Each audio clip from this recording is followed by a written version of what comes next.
부모님이 드리는 돈도 있잖아요. 저희도 가정 꾸렸으니까 그거보다 더 많이 드릴 수는 없어요. 저희 친정에는 한 푼도 안 드리는 건 혹시 아세요? 내가 아들한테 투자한 게 얼만데 이 정도는 당연한 거야. 네 친정 부모님은 작은 돈이지만 매달 연금으로 사시면서 무슨 걱정이겠어? 너 그러는 거 아니다. 원래 집안의 경제는 남자가 조정하는 건데 너처럼 여자가 돈을 쥐고 있으니 시댁에 돈을 쓸 리가 없지. 그 돈 도로 붙일 테니 앞으로는 그딴 식으로 보내려면 아예 주지 마라. 이러시면서 마구 비난을 하시더라고요. 그럼 어머니는 대체 얼마를 원하시는데요? 저는 단도직입적으로 어머니가 받기 원하시는 금액이 얼마인지 물었습니다. 그랬더니 대답은 잘하시더라고요. 아무리 그래도 매달 100만 원씩은 줘야지. 너희 둘이 버는 돈이 얼만데 시부모한테 고작 50만 원을 주고 아깝다는 말을 하니? 그 돈 안 주려거든 아예 줄 생각 마라. 어머니 말을 들으면서 기분이 점점 불쾌해졌습니다. 어머니는 자기 뜻을 관철시키기 위해 푼돈을 돌려주겠다는 식으로 강수를 두신 것 같았습니다. 어머니가 그런 식으로 강하게 나오면 알았다고 순순히 어머니 뜻에 따를 줄 알았나 봐요. 하지만 저는 어머니 뜻을 따를 생각이 전혀 없었습니다. 어머니 생각이 그렇다면 할 수 없죠. 그럼 다음 달부터는 50만 원도 안 드리는 걸로 남편한테 얘기할게요. 그럼 만족하시는 거죠? 뭐야? 너 지금 내 말을 거역하는 거냐? 너 내가 하는 말을 정말 못 알아들어서 이렇게 나오는 거야? 저 어른한테 이런 식으로 말하는 거 어디서 배워먹은 거니? 거역하다니요. 어머니가 원하시는 대로 해드리는 건데요. 계좌는 문자로 보내드릴게요. 거기를 붙여주시면 돼요. 죄송한데 어머니, 제가 지금 좀 바빠서요. 지금 일하는 중이니까 나중에 전화드리겠습니다. 저는 그리 말하고 전화를 끊어버렸습니다. 어머니와 대화를 나누고 나니까 문득 이놈의 짓고서 아무래도 계속 내 속을 뒤집어 놓겠구나 하는 생각이 들었습니다. 계속 시댁에 남편이 휘둘리는 거 봐줬다가는 나도 개털되겠다 싶어 연을 끊고 살던지 이놈의 결혼을 끝내버리던지 해야겠다는 생각을 그때 처음 했습니다. 그런데 그날 저녁에 집에 퇴근했더니 남편은 저를 보자마자 다짜고짜 화를 내더라고요. 아마 낮에 있었던 일을 어머니가 남편에게 말한 듯 했습니다. 당신은 어머니가 서운해하시는 속내도 모르고 고지고대로 그렇게 말해야 하는 거야? 당신이 말한 대로 했더니 어머니가 얼마나 서운해하셨는 줄 알아? 나 이만큼 좋은 직장 얻은 거 다 우리 어머니 덕이야. 어머니 힘들 때 당신이 도와준 건 고맙게 생각하고 있어. 그래도 내가 우리 부모님 도와드리겠다는 걸 당신이 무슨 권리로 막아? 내가 생활비 당신한테 꼬박꼬박 줄 테니까 이 문제는 내가 알아서 할 거야. 남편 말하는 꼴을 보니까 뜻을 굽힐 것 같지 않더라고요. 저도 더 이상은 싸우기 싫어서 매달 공동 생활비만 달라 하고 더 이상 말을 섞지 않았습니다. 그렇게까지 했으니 남편이 자기가 뱉은 말을 지키려니 생각했고요. 그런데 역시나 다음 달도 또 그 다음 달도 남편은 몇 달 동안 저에게 생활비를 이 핑계 저 핑계 대며 주지 않았습니다. 그러다가 어느 날은 남편이 당연한 듯 집에 와서 제가 장봐놓은 식재료를 보더니 고기를 구워달라고 하는 겁니다. 저는 꾹 참고 해달라는 대로 해줬는데요. 밥을 처먹으면서도 입을 가만히 두지 않고 입을 옷이 없네, 신발을 사야 하는데 돈이 없네 하며 별 가짜는 소리를 하더라고요. 그런데 이상하게 그날은 이성의 끈이 끊어지는 걸 느꼈고 남편 말을 듣기가 싫었습니다. 적당히 해라. 생활비나 주고 그런 소리 하지 그래? 나는 결혼하고 당신이 월급이 정확히 얼마 들어오는지도 몰라. 부부가 한 사람한테 경제적으로 의존하는 거 이거 엄연히 방임이고 이혼사려는 거 알아? 솔직히 나 당신이랑 그만두고 싶어. 나는 당신하고 잘 살고 싶어서 결혼했는데 왜 자꾸 호구 잡힌 것 같은 느낌을 받아야 하는 거지? 말 나온 김에 지금 내 앞에서 당신 월급 통장 까봐. 나는 바로 당신한테 전부 보여줄 수 있어. 결혼 전후가 어찌 달라졌는지 말이야. 내가 왜 이렇게 힘든지 나도 알아야겠어. 대체 왜 나한테 빌부터 사는 건지 알아야겠으니까 당장 핸드폰 열어. 안 그럼 그냥 이혼 도장 찍던가. 남편은 월급 통장을 오픈하라는 저의 요구에 크게 당황하는 듯 했습니다. 하지만 구독자분들도 한번 생각을 해보세요.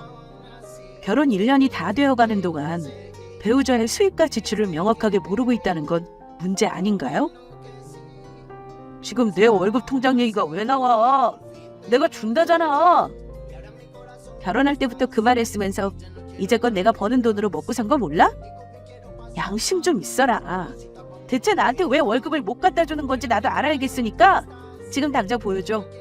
안 그럼 나 당신하고 더 이상 못 살아. 남편은 어찌할 바 모르겠다는 듯 우물쭈물거리더라고요. 아마 제 입에서 이혼하겠다는 말이 나와서 당황한 듯 했습니다. 제가 다그치자 한참 동안 내적 갈등을 하더니만 겨우 입을 떼고 한다는 말이 저기 여보, 일단 내가 통장 보여주면 이혼하겠다는 말은 취소하는 거지? 내가 일부러 생활비 안 준 건 절대 아니라는 것만 알아도 나도 당신한테 이 문제로 계속 시달릴 수는 없겠다 싶어서 보여주는 거야. 남편이 이 말을 하는데 문득 저 인간이 나 모르게 뭔가를 감추고 있구나 하는 이상한 느낌이 들었습니다. 일단은 화를 꾹 참고 알겠다는 대답을 한 후 저는 남편 핸드폰을 받아들었습니다. 은행 어플을 열고 입출금 내역을 쭉 확인했는데요. 일단 잔액을 보고 1차로 꼭지가 돌았습니다. 남편은 저축이나 적금 같은 거 안 하는 사람이라 통장은 월급 통장 하나뿐인데 잔액이 꼴랑 25만 원이었어요.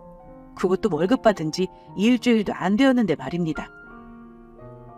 속으로 올라오는 불덩이를 일단 삼키고 내역 확인을 하는데요. 심상찮은 걸 발견했습니다. 월급날 급여가 찍히자마자 당일에 대출 상환이라고 찍힌 출금 내역이 있는 겁니다. 그것도 금액이 무려 210만 원이나 되는 큰 금액이었습니다. 대출? 이 인간이 나 몰래 대출을 받아? 하는 생각과 함께 딱 떠오르는 게 바로 시댁이었습니다.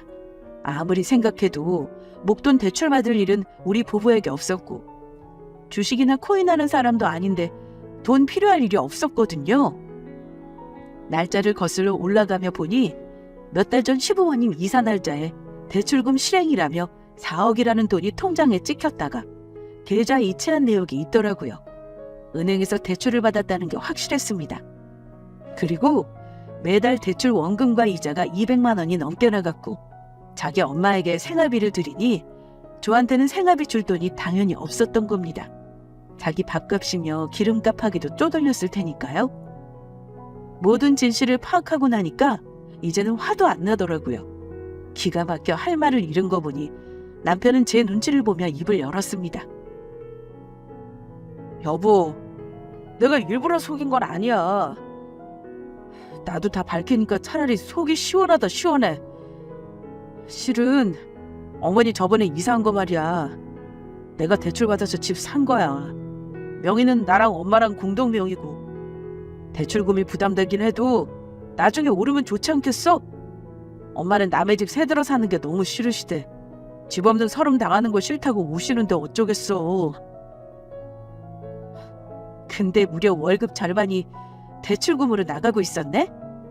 나한테는 전에 살던 집 팔아서 남는 돈으로 새들어 사는 거라고 했잖아. 근데 뭐?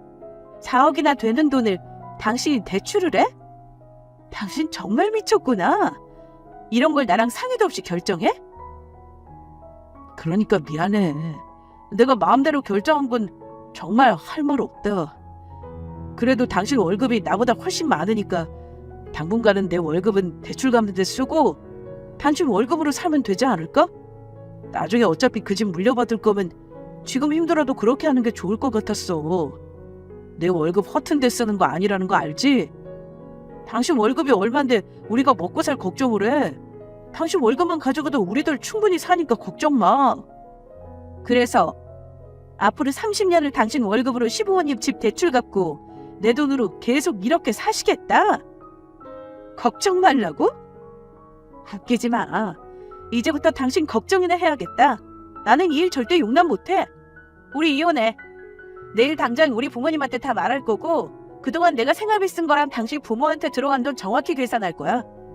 계산할 때 들어간 돈도 전부 정산해서 청구할 거니까 각오 단단히 하고 나한테 줄 돈 만들어놔. 내 돈으로는 당신 먹여 살리기 싫으니까 앞으로 네 돈으로 대출 갚고 네 부모랑 먹고 살라 이거야. 여보, 무슨 말을 그렇게 심하게 해? 내가 말 안 한 건 잘못이지만 이게 이혼까지 할 일이야? 제발 너그럽게 이해 좀 해주라. 나중에 우리가 물려받을 집이라고 생각하라니까. 언제 물려받는데? 당신 부모 80 넘게 살면 그 세월이 20년이야. 그 허술한 집 물려받자고 당신 부모한테 20년 동안 내 월급으로 봉사할 일이니? 됐고, 난 당신의 식구들 부양할 자신 없으니까 당장 때려치워. 저는 남편 월급 통장을 본 그날 완전히 인내심이 바닥에 나버렸고 결국 이혼 선언을 했습니다. 감히 내 월급으로 먹고 살 생각을 하고 시댁에 자기 이름으로 대출을 일으켜 집을 사주다니요. 저는 주변에서 우리 남편 놈 같은 인간을 본 적도 없습니다. 저를 얼마나 우습게 알았으면 상의 한마디 없이 그런 짓을 했겠어요?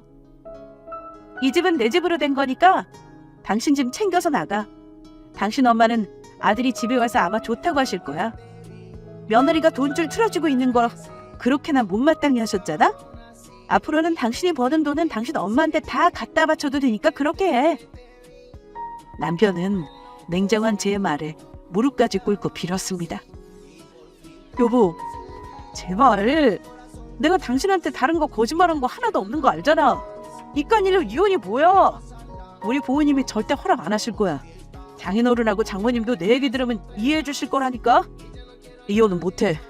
여보, 내가 무조건 잘못했으니까 제발 한 번만 더 넘어가 주라. 우리 부모님이 하시면 말리는 게 아니라 당장 이혼하라고 하실걸? 대한민국 어느 부모가 딸이 버는 돈 시댁 먹여 살리는 데 쓰라고 잘한다고 하시겠어? 당신은 아무래도 계속 정신 못 차리고 살 것 같네. 더는 말 안 해. 당신더러 바뀌란 말 안 할 테니 그냥 그렇게 살아. 나는 이혼만 하면 되니까. 저는 그날 이후로 남편과 별거 생활에 들어갔습니다. 남편은 이혼 요구를 들어주지 않았고 차라리 당분간 서로 시간을 갖자고 하더군요. 여보, 우리 부모님은 우리 집안에 절대 이혼은 없대. 당신이 사과하면 다 용서해 주신다니까. 우리 그만 싸우자. 일 더 이상 크게 만들지 말자니까. 당신네 식구들은 뭐가 문제인지 아직도 모르네. 내가 왜 당신 어머니한테 사과를 해? 마음대로 대출받은 건 내 잘못이지만 나 내쫓고 이혼하겠다고 고집부리는 건 당신이 잘못이지. 우리 부모님이 얼마나 상심하고 계시는 줄 알아? 이제 그만하면 됐으니까 그만해. 대출은 언제고 집 팔면 갚는 거잖아. 그 정도도 못 참아? 못 참아. 대한민국에 이거 참아줄 여자 없어. 와이프랑 상의 없이 대출 내서 시부모 집 사준 남편을 누가 이해하니? 전 그렇다면 나는 위자료 세세히 적어서 이혼 소송할 거니까 그런 줄 알아. 오늘이 마지막 통보야. 끝까지 정신 못 차리는 거 보니까 이혼 빨리 결정하길 잘했다 싶더군요. 결론부터 말씀드리면 저는 소송하지 않고 결국 별거 2달 만에 협의 이혼 서류에 도장 찍었습니다. 아이도 없으니 숙려기간도 짧았고 각자 챙길 거 챙겨 정리했네요. 물론 남편은 저에게 토해내는 쪽이었습니다. 이혼하고 나니까 속이 얼마나 시원했는지 모릅니다. 혹시 애라도 생겼다면 골치 아팠을 뻔했죠. 남편의 아이까지 다 부양하고 시댁까지 어깨에 짊어지고 살 뻔했으니 말입니다. 요즘은 자식들에게 기대지 않는 부모들도 많다고 하던데 저는 결혼 전 그걸 몰랐네요. 아들 가진 부모님들, 아들 잘 킨 게 옷은 펀드라도 되는 건 아니잖아요. 둘이 좋아서 결혼시켰으면 가정을 잘 이끌어 나갈 수 있도록 도와주던가, 도와줄 능력이 없으면 그냥 가만히 놔두기라도 해야죠. 5만 가지 돈 들어가는 것도 많은데 부모님 생활비 책임지는 것도 모자라 집까지 자식에게 부담을 지우면 어떻게 살라는 건가요? 제가 이혼한 이유는 전적으로 아들에게 기대는 시부모님과 시부모에게 휘둘리는 그 아들에게 있었다는 걸 확실히 말씀드리고 싶네요. 저는 나중에 결혼을 또 할지는 모르겠지만요. 나중에 늙어서 구질구질하게 자식들에게 손은 안 벌리려고요. 아무리 자식들에게 희생하고 키우더라도 그건 부모의 당연한 책임이자 역할이지 키워줬으니 갚아라 하는 말은 하지 말아야 한다고 생각합니다. 요즘같이 펀드니 각종 보험이니 뭐니 해서 노후를 위해 알뜰히 저축하고 투자하는 거 많은 시대, 자식 잘 키워놓은 걸 내가 뽑아먹을 투자라고 생각지는 말아야죠.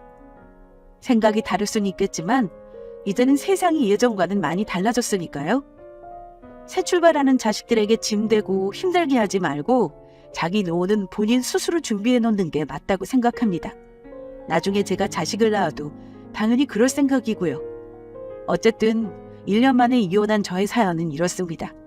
요즘 젊은 친구들의 생각은 이렇구나 하고 너그러이 이해해 주시기 바라며 나이 지긋한 구독자분들도 우리 세대의 입장을 한번 생각해보는 시간이 되었으면 합니다. 제 사연은 여기까지고요. 끝까지 들어주신 구독자분들께 감사드리며 마무리하겠습니다. 감사합니다.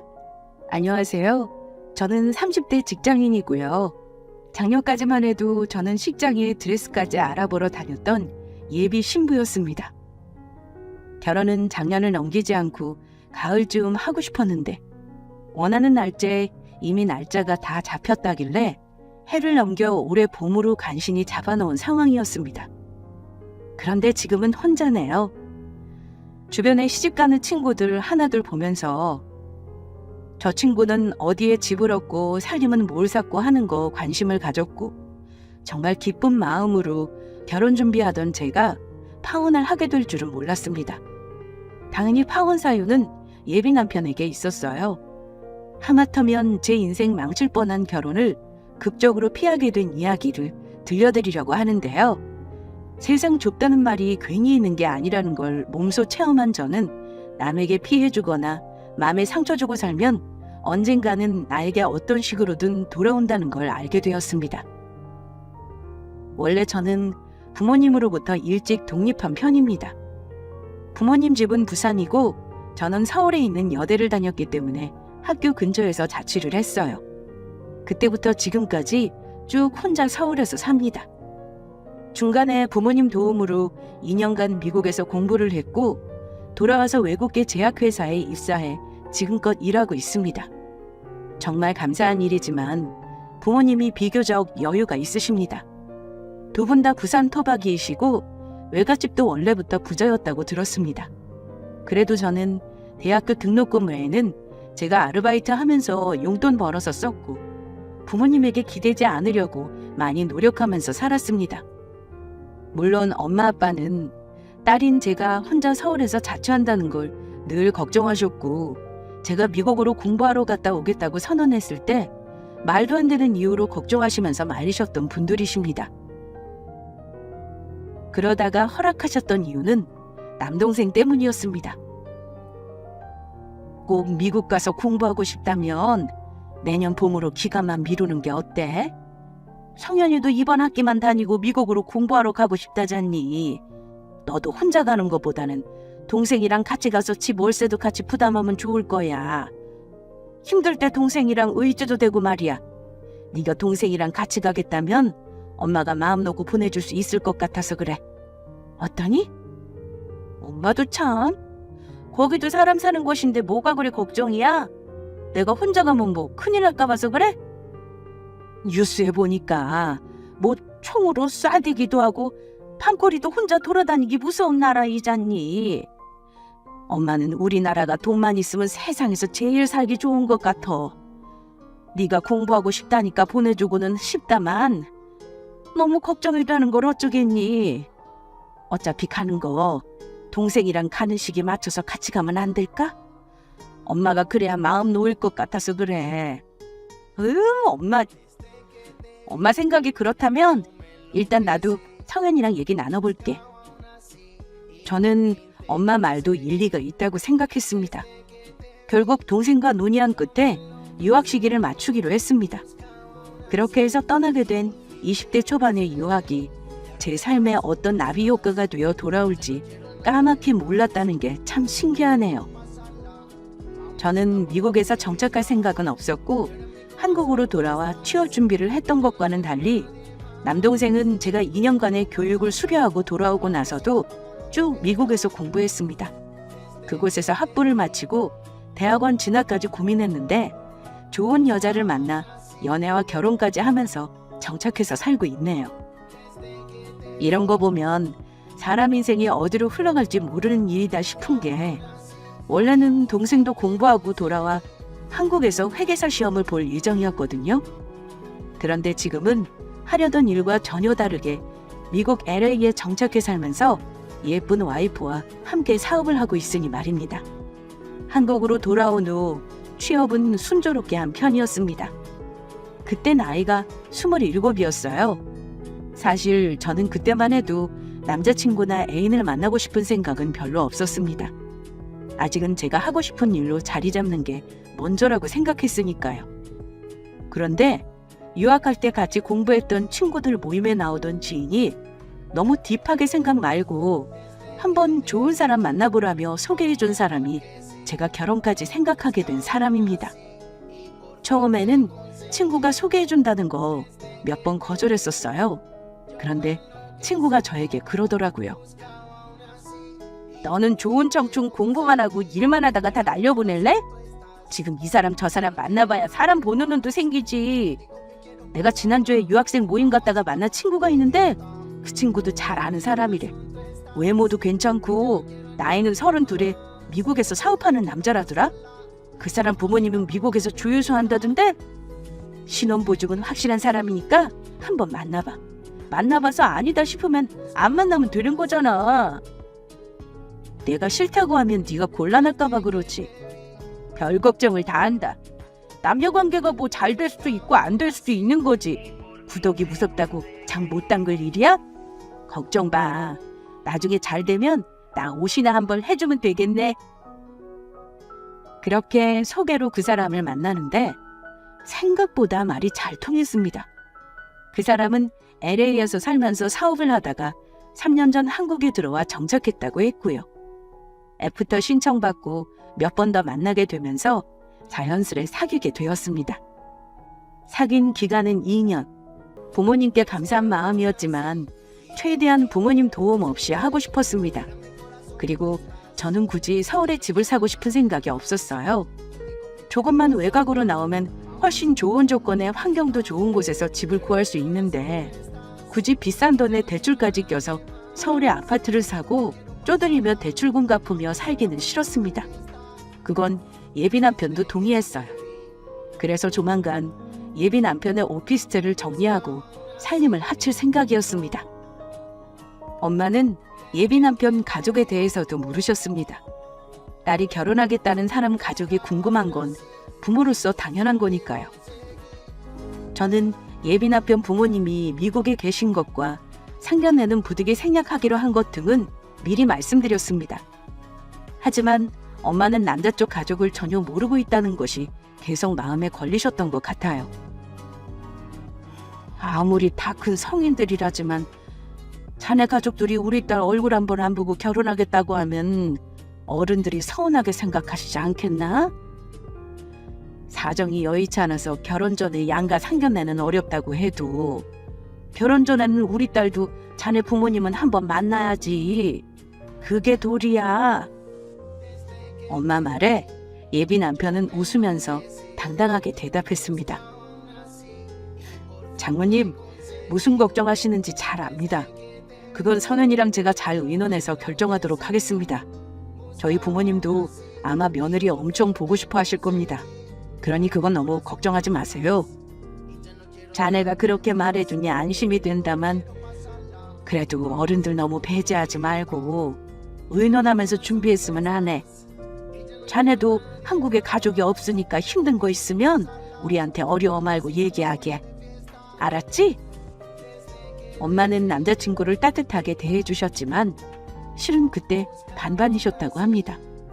나중에 결혼 깨지고 나서 말씀하신 건데 말할 때 사람 눈을 안 보고 자꾸 말을 바꾸는 게 뭔가 석연찮았다고 하시긴 했습니다. 그래도 설마설마 하셨다고 합니다. 어른들이 아무리 사람 보는 눈이 있다 해도 그런 사람을 겪어보지 않았다면 아마 거짓을 연기하는 사람 알아채는 거 쉽지 않았을 겁니다. 그런데 남자친구가 부모님에게 인사하고 나서 얼마 지나지 않아 넌지시 이런 걸 묻더라고요. 갑자기 제 집으로 들어오는 걸 다시 생각해보자며 전세 보증금을 빼자는 겁니다. 자기야, 그냥 자기 지금 사는 집 말이야. 보증금 빼면 안 될까? 굳이 돈을 왜 전셋집에 묶어놓는 거야? 보증금 싼 데서 월세 살고 그 보증금으로 다른 데 투자하면서 돈 굴리자. 그럼 2년 만에 우리 큰돈 벌 수 있어. 생각해봐. 은행에 돈 넣어봤자 이자 얼마 주지도 않지만 주식으로 수익 내면 한 달 만에 큰돈 벌 수 있는 거야. 뭐? 투자? 글쎄, 미리 말해두는데 나는 주식이니 뭐니 그런 거 전혀 관심 없어. 내 주위에도 하는 직원들 많긴 한데 돈 벌었다는 소리 한 번도 들은 적 없거든. 차라리 대출받아 집을 사서 수익을 내면 모를까. 근데 다른 돈도 아니고 전세 보증금으로 투자를 해? 그건 절대 싫어. 그런 말 할 거면 차라리 자기 사는 집 보증금 뺏어가지 그래? 아이, 그냥 네 생각은 어떤지 한번 생각해보라고 해본 말이야. 아님 많은 거지 왜 그리 발끈해? 내 보증금이 적은 액수도 아니고 몇 억인데 그 돈을 무모하게 투자하라는 게 대체 나한테 할 말이야? 다시는 나더러 돈 빼달라는 말 하지 마. 나 정말 이런 걸로 속상한 거 싫으니까. 결혼 준비하면 많이 싸운다고 하죠. 연애할 때는 저에게 다 맞춰주던 사람인데 결혼 준비하면서 돈 문제로 자꾸 싸우게 되더군요. 저는 누구나 말을 안 할 뿐 다 거치는 과정이라고 생각했습니다. 원래 결혼은 그해 가을에 하고 싶었지만 식장 이야기 여의치 않아 이듬해 봄에 하기로 하고 상견례는 생략하기로 했습니다. 지금 생각하니 알아보는 식장마다 예약이 찼다고 했던 게 조상님이 저를 도운 게 아닌가 싶어요. 어쨌든 결혼 준비하면서 서로 재정적인 부분을 오픈하게 되었는데요. 솔직히 그때 약간 뒤통수 맞은 느낌을 받은 게 사실입니다. 그때 몇 가지 거짓말을 알게 된 게 있었거든요. 첫 번째는 남자친구가 살고 있는 오피스텔 보증금 문제였습니다. 제가 알기로는 보증금 1억에 월세를 사는 걸로 알았는데요. 보증금은 나중에 제가 전세 계약 끝나면 회사랑 가까운 성남 쪽으로 집을 사자며 그때 보태기로 논의를 마친 상황이었습니다. 언제쯤 방을 뺄 거냐 물었는데 그 사람이 갑자기 말하는 걸 깜빡하고 있었다며 이렇게 얘기했습니다. 아참, 내가 진작 말했어야 했는데 정신없어서 까먹고 있었네. 사실은 이 집 보증금 말이야. 지금 당장은 못 빼. 사업하는 내 친구 알지? 내가 자주 얘기했었잖아. 미국 왔다 갔다 하는 친구라 우리 집에서도 자주 와서 잔다고. 내가 사업 자금으로 돈이 급하게 필요한 적이 있었거든. 그때 그 친구한테 빌린 게 7천만 원 정도가 있어. 그래서 이 집 빼면 그 친구 7천 주고 나는 3천 정도만 가질 수 있을 것 같아. 진작 말했어야 하는데 미안하다. 바쁘다 보니 나도 깜빡했네. 저는 남자친구 말에 너무 화가 났습니다. 느닷없이 결혼 준비하는 이 시점에 돈이 없다고 말하는 것도 이해가 안 갔어요. 그게 까먹고 말을 안 할 일이야? 자기 그럼 지금 돈이 3천만 원밖에 없는 거잖아. 그럼 계좌에는 얼마가 있는 건데? 평소에 씀씀이 보면 돈이 아예 없는 건 아닐 거 아니야. 지금 말 나왔을 때 알려줘. 모르고 결혼하는 건 경우가 아닌 것 같아. 통장에는 돈이 좀 있어. 지금 여유자금 한 500 정도 있지. 그리고 주식 계좌도 2천만 원 정도 있고. 그건 손실 중이라 팔지도 못하니 없는 셈 쳐야겠지. 뭐? 도무지 이해가 안 간다. 그동안 자기 나랑 만나면서 그런 재정 상태였다면 돈을 쓰지 말았어야지. 왜 허세를 부린 거야? 통장에 고작 500이라니. 나는 이해가 안 간다. 처음에 사업 잘 돌아갈 때는 그렇지 않았어. 너도 알잖아. 한 달에 몇 천만 원씩 돈 들어왔던 거. 세금 내고 나니까 남는 것도 없었지만 한국은 조세제도 때문에 자영업자가 살기 힘들어. 그냥 미국으로 가서 살아야 하나? 쓸데없이 말 다른 데로 돌리지 마. 대체 자기가 하는 사업이 정확히 뭐야? 도대체 무슨 컨설팅을 하는 건지 알려줘봐. 그러고 보니 나는 당신이랑 같이 일하는 직원들도 만난 적이 한 번도 없는 것 같아. 그러자 남자친구가 당황하면서 말을 이렇게 하더라고요. 내가 때 되면 다 알아서 할 거니까 걱정하지 마. 암튼 지금 상황이 이렇다는 거 나도 솔직하게 말하는 거니까 이해해줘. 근데 너도 알다시피 사업이라는 게 그래. 잘 될 때가 있기도 하지만 안 될 때는 정말 손가락 빨기도 하는 거야. 너 걱정할까봐 내 선에서 해결하려고 친구한테까지 돈 얘기한 거라고. 그러니까 너무 화만 내지 말고 내 사정 좀 알아주라. 그래도 결혼하기로 한 사람인데 그런 중요한 문제를 숨기면 어쩌자는 거야. 우리 부모님은 아직 자기가 부모님이랑 연락 안 하고 사는 것도 모르셔. 내가 적당히 둘러댔단 말이야. 나중에 천천히 말씀드릴 작정이었는데 돈 문제까지 있는 거 알면 우리 부모님 결혼 허락 안 하실지도 몰라. 그러니까 너만 당분간 알고 있으면 되지. 최대한 결혼할 때까지 돈 마련해 볼 거니까 너는 아무 걱정하지 말고 나만 믿어. 그동안 나를 봐오고도 몰라? 당연히 남자친구 말을 믿고 싶었습니다. 참 어리석게도 저는 제가 그동안 알고 있었던 그 사람의 모습이 진짜 모습이 아니라는 걸 알지 못했습니다. 아니, 제 무의식에서 남자친구가 그런 사람이 아니라고 믿고 싶었는지도 모르죠. 그동안의 제 시간을 부정하기 싫었는지도요. 아무튼 재정 상태를 알고 나서 저는 머리를 싸매고 고민했습니다. 만약 내가 전셋집을 얻지 않았다면, 부모님 도움이 없었으면 처음부터 이 결혼은 못할 결혼이었겠다는 생각이 들었습니다. 남자친구가 재정 상태를 커밍아웃하고 난 이후 그래도 저는 그 사람 진심을 믿어보려 했었던 것 같습니다. 왜냐면 저도 그 나이 되도록 마음을 줘본 사람이 처음이라 헤어진다는 건 생각하지 못했어요. 그 감정이 사랑이라고 생각했고 저에게 거짓말한 사실은 남자친구의 합리화로 덮어버렸습니다. 그런데 거짓말은 그거 하나뿐이 아니었습니다. 남자친구는 무슨 일 때문인지 저에게 재정 상황을 오픈한 이후로 돈을 요구하는 일이 종종 있었습니다. 그런데 큰 액수의 돈이 아니라 매일 카드값을 내야 하는데 당장 200만 원만 달라, 며칠 있다가 주겠다, 이런 식이었습니다. 어느 때는 20만 원, 또 어느 때는 40만 원. 액수 상관없이 돈 빌려달라는 일이 잦아지니 솔직히 말해 고민이 많아지더군요. 차라리 주면 줬지 빌려달라고 한 돈은 10,000원이라고 해도 돌려받는 게 맞다고 생각합니다.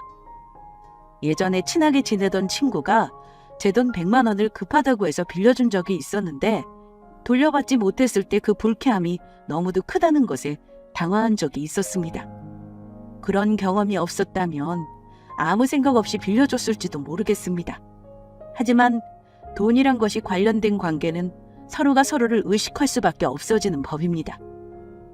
사랑하는 사람에게 금전적 부탁은 하지 않는 법이다 라고 생각한 저는 남자친구의 그런 모습을 보며 솔직히 생각이 많아지더군요.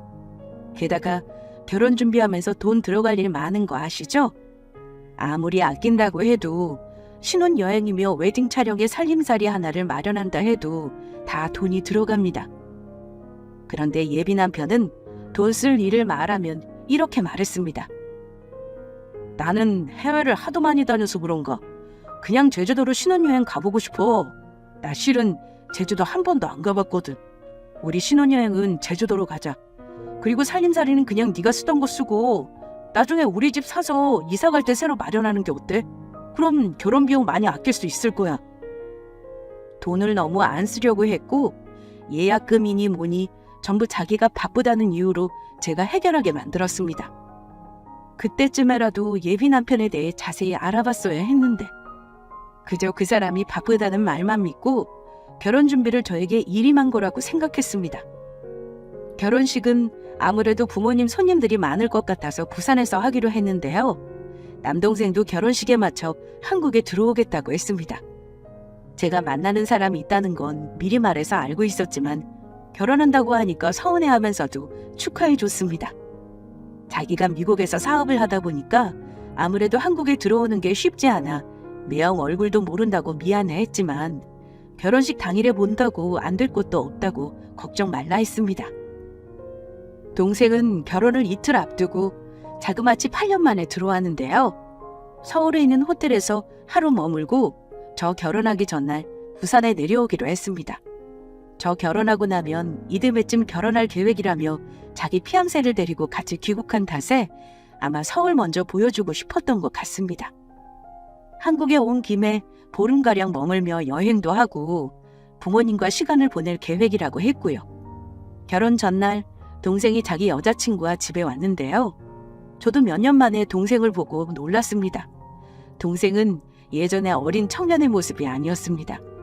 미국에서 공부하는 것도 힘든데 고생하며 IT 관련 스타트업 회사를 만들어서 나름 작은 사업체를 운영하고 있는데요.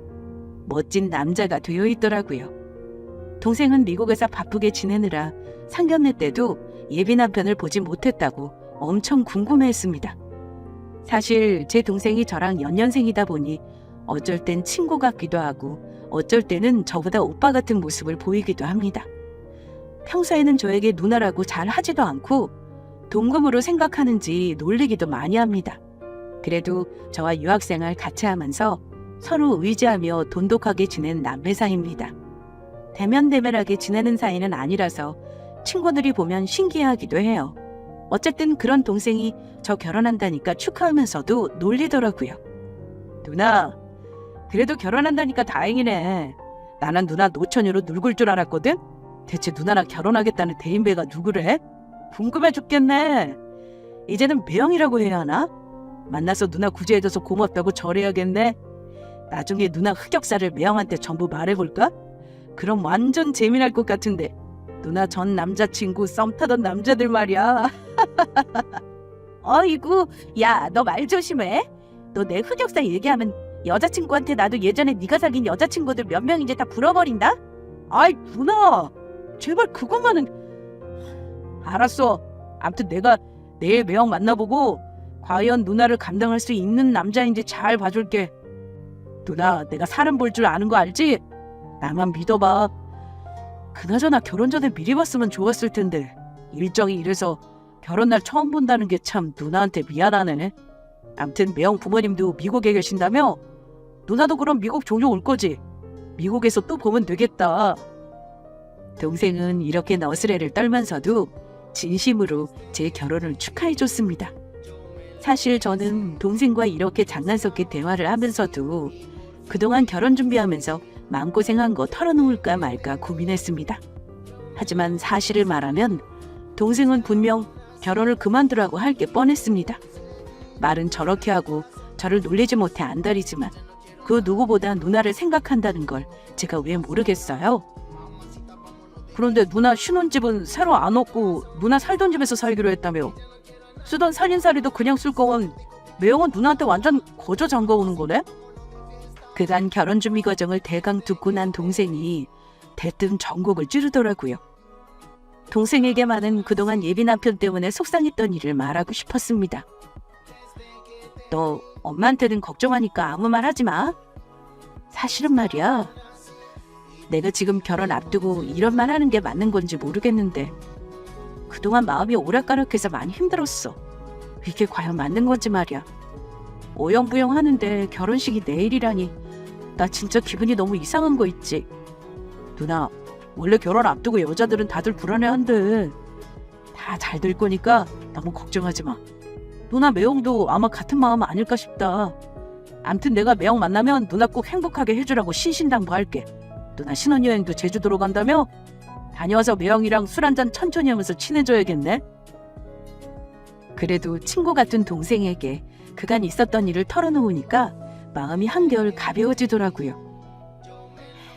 그래, 그렇게 말해주니 안심이 된다.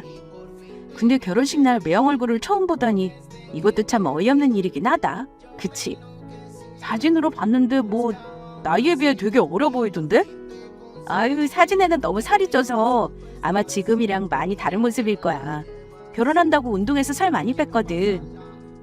그리고 드디어 결혼식 날 저는 아침 일찍 신부 화장을 위해 먼저 예약해둔 샵으로 엄마와 함께 이동했습니다. 예비 남편도 거기서 만나기로 했어요. 동생은 자기 약혼녀와 아버지를 데리고 식장으로 바로 오기로 했고요. 결혼 준비하면서 참 속상한 일도 많았지만 오늘이 지나면 다 잊고 새 출발해야겠다고 마음을 다잡았습니다. 그리고 결혼식 2시간 전에 미리 예식장에 도착했습니다. 드레스 피팅을 하고 신부 대기실에 앉아 있을 때 드디어 남동생 커플과 아빠가 식장에 도착했는데요. 남동생은 처음 보는 매형에게 인사를 건넸습니다. 매형, 처음 뵙겠습니다. 우리 누나랑 결혼할 대인배가 누군지 궁금했는데 이렇게 보게 되네요.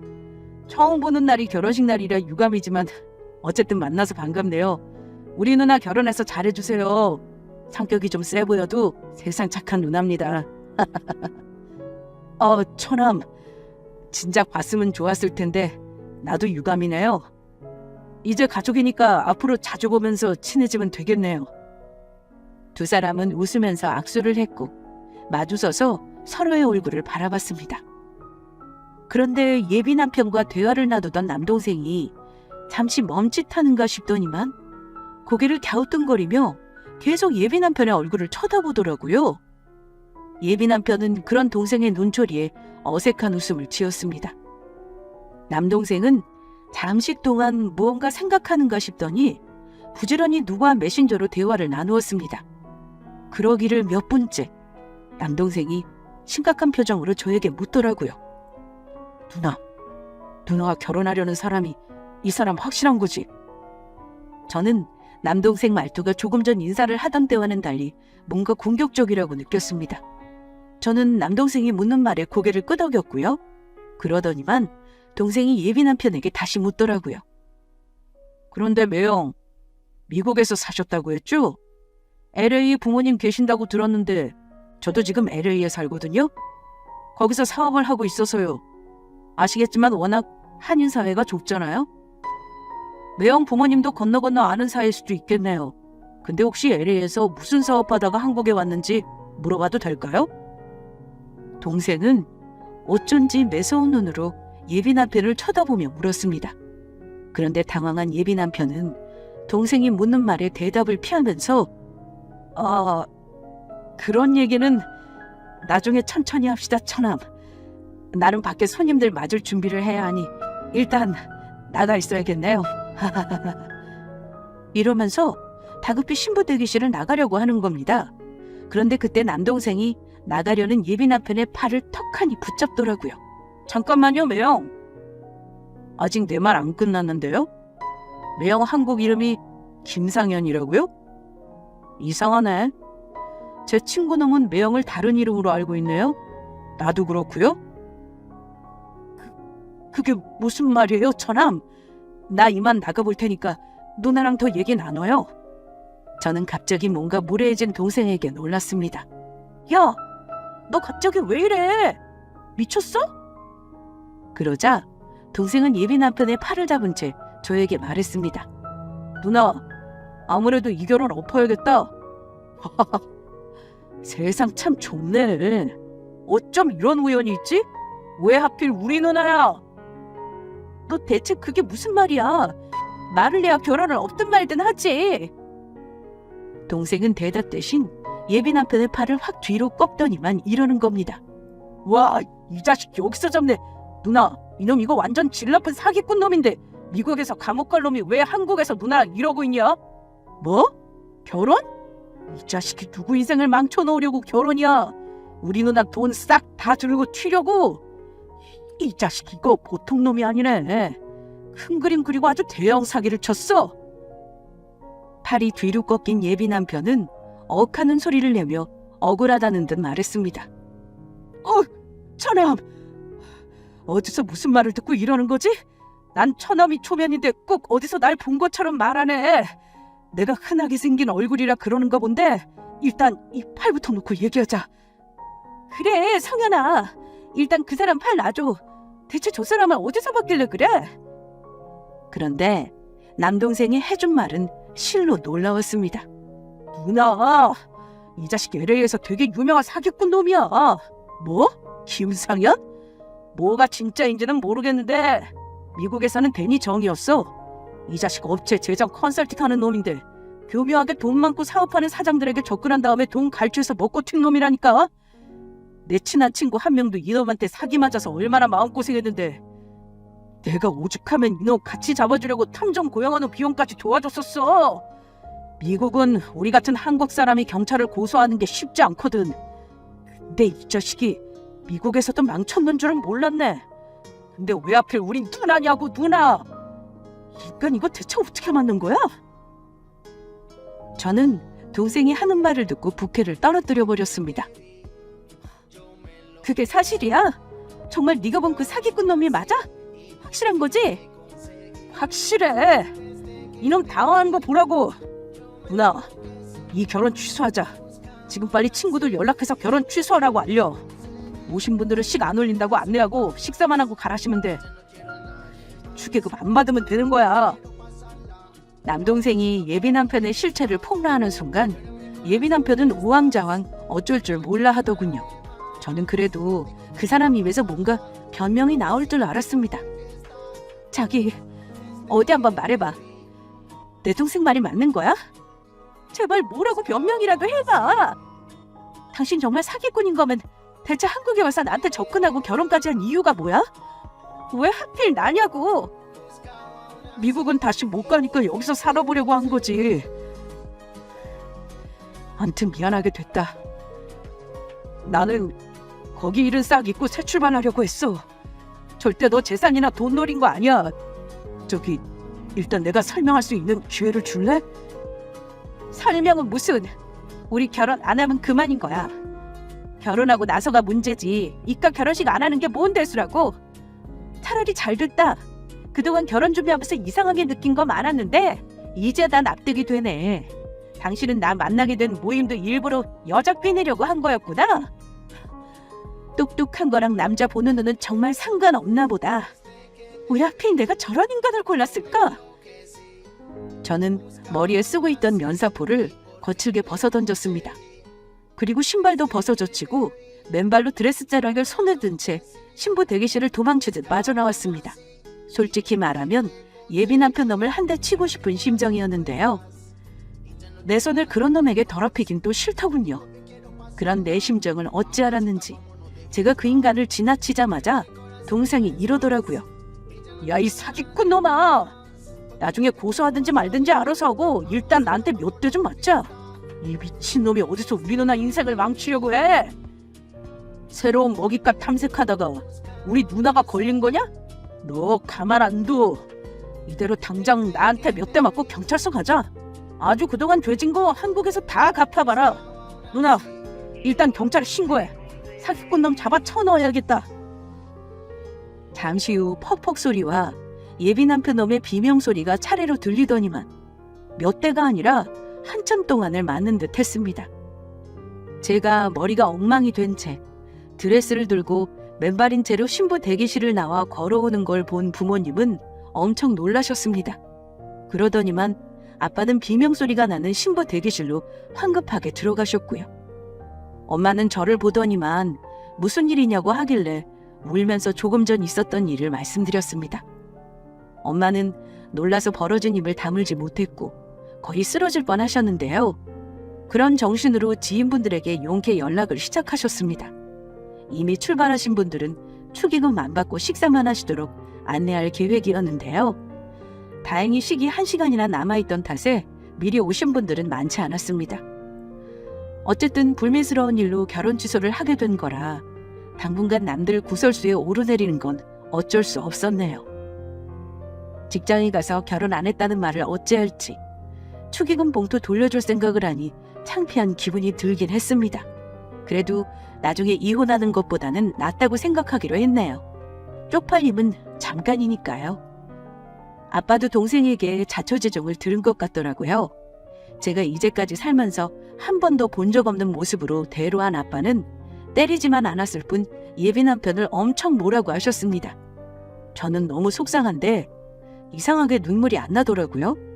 그때 갑자기 신부 대기실에서 동생에게 몇 대 맞은 그 인간이 뛰쳐나왔습니다. 저랑 엄마를 보고도 아랑곳하지 않고 도망가려고 했는데요. 남동생이 이미 따라 나와서 달려가는 그놈 뒤를 쫓고 있었습니다. 그런데 하느님도 그날은 사기꾼 남편이 아니었나 봅니다.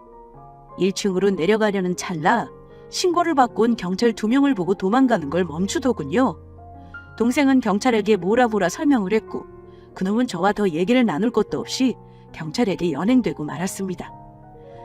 그게 그놈 얼굴 본 마지막이네요. 알고 보니까 동생이 그놈을 혼인빙자 사기, 금품갈취에 미국에서 사기친 걸로 고소를 진행하겠다고 하더군요. 저는 경찰이 진술서를 쓰라는 말에 한번 가긴 했지만 그놈을 보지 못했습니다. 구속수사를 받는다고 얘기만 전해 들었습니다. 저는 남동생 덕에 인생 망칠 뻔한 결혼을 안 하게 되었고 불과 몇 개월이 지난 지금은 신혼으로 쓰려던 집에서 아직도 잘 살고 있습니다.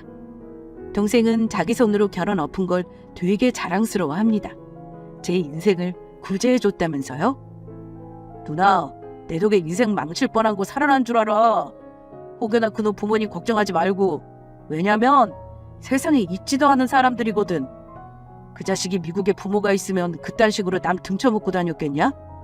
내가 알기로는 한국 어디 깡촌에서 산다고 들었어. 자기 부모 창피하니까 그렇게 꾸며댄 거지. 그래, 네 덕에 결혼 취소하고 파혼했으니 고맙다. 이제는 그돈 죗값 치르는 게 중요한 거잖아? 미국 돌아가도 피해자들 진술서랑 피해본 금액 증명하는 서류도 다 만들어줄 수 있지? 남동생은 꼭 그놈이 죗값 치르게 하겠다고 하더군요. 소식을 알려드리면 일단 그놈은 구속된 상태로 재판을 받는 중입니다. 모든 게 사실이고 증거가 있으니 아마 교도소를 가게 될 것 같아요. 저는 결혼식이 깨진 충격도 충격이지만 제가 그런 인간에게 속았다는 게 열받고 어이없어서 한동안 얼빠진 채 지내는데요. 이젠 그 기억 훌훌 털고 새롭게 시작하려고 합니다. 그래도 한때 결혼까지 생각했고 좋아한 사람이니 배신감이 커서 금방 아무렇지도 않게 되는 게 어렵겠지만 다 잊고 나중에라도 좋은 남자 만나고 싶네요. 뭐 지금 당장은 만나서 연애하고 싶은 마음은 전혀 없지만요. 아무튼 저처럼 똑똑하다고 잘난 척하는 사람도 이런 일을 어이없이 당하기도 하고 삽니다. 저 같은 사람을 헛똑똑이라고 한다지요. 사람 마음을 이용해 눈이 멀게 되면 이런 일을 당하기도 한다는 거 명심하시고 결혼할 때는 꼭 신중하셨으면 합니다. 동생이 그런 놈을 못 알아봤다면 지금 제 모습은 어땠을지 상상하기도 싫으네요.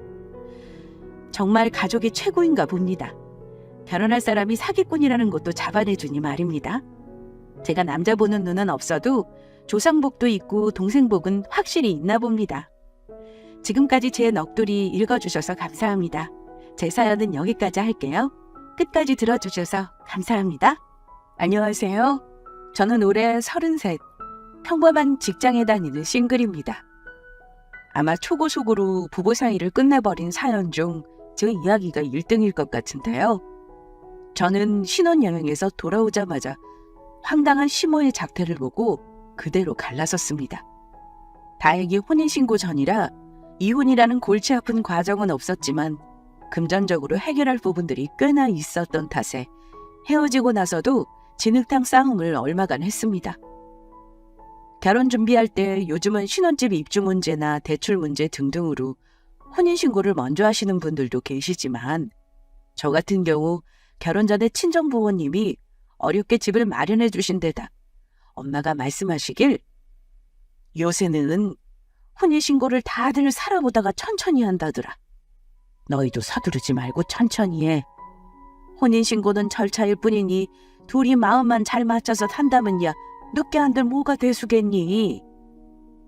그런가? 오빠는 은근히 혼인신고 늦게 하자니까 서운해하는 것 같더라고. 서로 잰다고 생각한다나? 여차하면 갈라서겠다는 마음으로 혼인신고를 늦게 하라는 건 아니야. 사람마다 상황이 다 다른 거잖아. 다만 모든 신 중에서 나쁜 건 없다는 얘기야. 이러셨습니다. 사실 저도 엄마랑 같은 생각이었어요. 혼인신고에 대해서 언제까지 꼭 해야 한다 이런 거 없이 그저 자연스럽게 하려고 생각하고 있었습니다. 주위 친구들도 결혼한 친구들은 조언해 주더라고요. 자의반 타의반이었지만 그 결정이 신의 한 수이긴 했다는 걸 미리 말씀드립니다. 오늘 만일 미혼분들이나 딸 가진 어머님들이 있다면 저의 사연 끝까지 들어주시고 꼭 결혼할 때 배우자에게 문제가 없는지 확인하시기 바랍니다. 저는 이 정도면 결혼 사기라고 생각합니다. 사기라는 게 대단한 게 아니라 맘먹고 사람을 속일 생각하면 크던 작던 그게 사기죠. 황당했던 저의 짧은 결혼 얘기는 지금으로부터 2년 전으로 거슬러 올라갑니다. 그때는 코로나가 한창인 때라 결혼 날짜 잡은 사람들도 결혼을 한 번씩은 다들 미루는 일이 많았습니다. 지금은 갈라선 저의 전 남편, 그래도 결혼식은 했으니 남편이라고 하겠습니다. 전 남편과는 3년간 연애했고 결혼 얘기 나와서 준비하기 시작했을 때가 막 코로나 초입이었던 것 같습니다.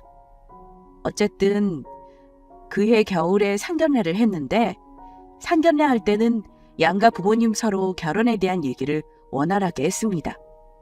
시댁 쪽에서는 전세자금을 마련해 주시겠다고 했지만 친정 부모님들은 전세자금 정도면 차라리 반반 보태 집을 매매해서 신혼집 해주자고 하셨어요. 신혼집 문제가 원활히 해결되니까 예단이랑 결혼 날짜는 원만하게 정해졌고요. 어색한 분위기는 어쩔 수 없다 해도 크게 양가 부모님이 마음 상한 건 없었습니다.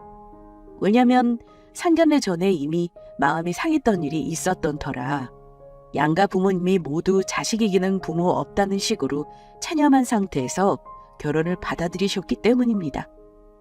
사실 시댁 쪽에서는 처음에 저를 그다지 마음에 안 든다는 얘기를 하시기도 했고 외모며 직장이며 말도 안 되는 이유로 트집을 잡으시면서 아들이 아깝다고 하시는 통에 제가 좀 힘들었습니다. 그때 마음고생하는 거 우리 엄마가 눈치채시고 나서는 예비 남편과의 결혼을 반대하셨거든요.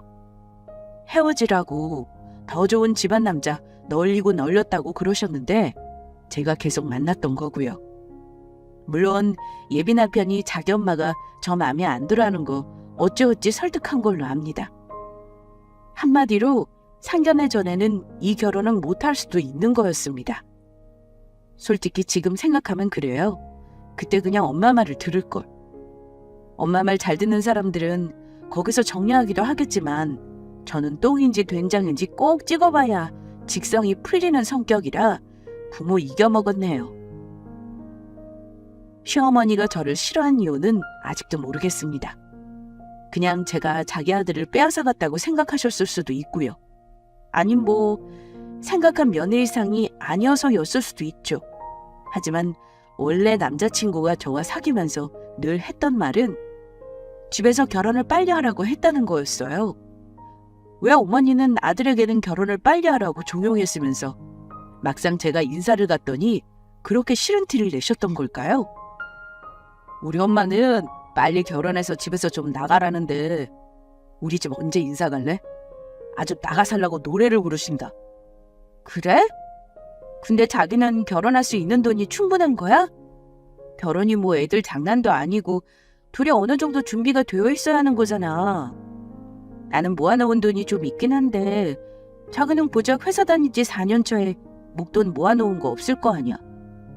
엄마가 아들 장가 보낼 돈은 있으시니까 그러시겠지. 암튼 조만간 결혼하겠다고 말씀드리고 정식으로 인사하자. 너도 괜찮지? 그 전에 식사는 두어 번 한 적이 있긴 했지만 사실 남자친구 어머니가 쉬운 인상은 아니었습니다. 남자친구 위로 결혼한 형이 하나 있는데 남자친구 형수, 그러니까 결혼하면 저에게는 형님이 되실 분이죠. 정식으로 인사드리러 간 날 예비 형님이 어머니가 자리에 안 계신 틈을 타 지나가는 말로 저에게 했던 말이 있었어요. 초면이라 끝까지 말을 안 놓았는데 지금 생각하니까 가족이 안 될 걸 미리 아셨던 것도 같네요. 큰아들 장가 갈 때 아들 뺏기는 것 같다고 나를 정말 잡아먹으려고 했었는데 그래도 둘째 아들은 그때보다는 나으시겠지? 그래도 예비 동서 조심해요.